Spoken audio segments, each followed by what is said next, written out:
Hello dear students, आज हम discuss करने जा रहे हैं एसएससी हायर सेकेंडरी एग्जाम में पूछे गए क्वेश्चन को, जो देखिए हमारा 2023 का क्वेश्चन है सेकंड शिफ्ट का।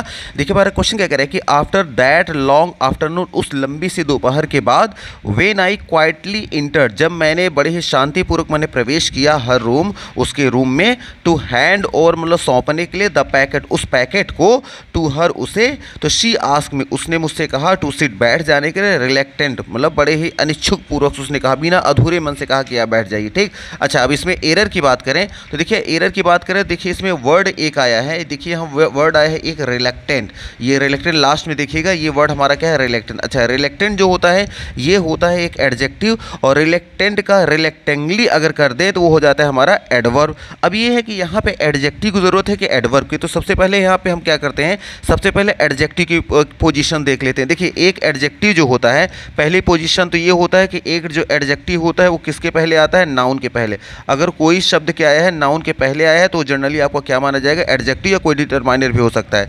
दूसरी चीज़ क्या है कि अगर किसी सेंटेंस में क्या आया है, सब्जेक्ट आ गया, उस सब्जेक्ट के बाद वर्ब बी आ गया है। अच्छा बी किसे कहते हैं, बी का मतलब होता है is am are, is am are जो होता है, या फिर वॉज या वर, इज एम आर या वॉज वर जो होता है, ये सब क्या माने जाते हैं, ये माने जाते हैं बी नामक वर्ब के अलग अलग रूप माने जाते हैं। ठीक, इसका मतलब बी का मतलब is am are was were, अगर सब्जेक्ट के बाद बी नामक कोई वर्ब आ गई उसके बाद फिर क्या आ जाएगा, फिर इसके बाद एडजेक्टिव आ सकता है। इसका मतलब एडजेक्टिव को दो प्लेस हैं, या तो ये नाउन के पहले आता है, या तो बी मतलब is am are was were के बाद डायरेक्ट आता है। ठीक, सब्जेक्ट के लिए काम करता है। हमें देखना है क्या ये दोनों में से कंडीशन को पूरा कर रहा है। रिलेक्टेंट अगर हम एडजेक्टिव है यहाँ पे, लेकिन एडजेक्टिव ना तो ये किसी नाउन के पहले आया है, ना तो is am are was were के बाद ही आया है, इसका मतलब ये यहाँ पे एडजेक्टिव की ज़रूरत है ही नहीं। एडजेक्टिव होता दो में से कोई एक रूल को फॉलो करता। अच्छा जब एडजेक्टिव नहीं होगा तो इसका मतलब ये बनेगा एडवर्ब, क्योंकि ये देखिए सिट वर्ब से रिलेट करके चल रहा है, और जब वर्ब से रिलेट कर रहा है तो वर्ब को जो क्वालिफाई करता है वो एडजेक्टिव नहीं करता बल्कि एडवर्ब करता है।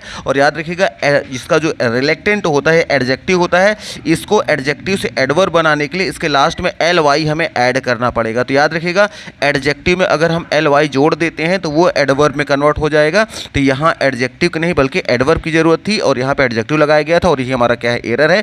अब यहाँ देखेंगे ऑप्शन में किस में आया है, तो देखिए ऑप्शन ए आया है हमारा, जस्ट मिनट कहाँ चला गया, हाँ option number A, option number A में आया रिलेक्टेंट नहीं होगा बल्कि रिलेक्टेंटली होगा। बस ये याद रखिएगा एडजेक्टिव की दो पोजीशन होती है, या तो नाउन के पहले आता है, या तो सब्जेक्ट के बाद is am are was were आता है उसके तुरंत बाद आता है। ठीक।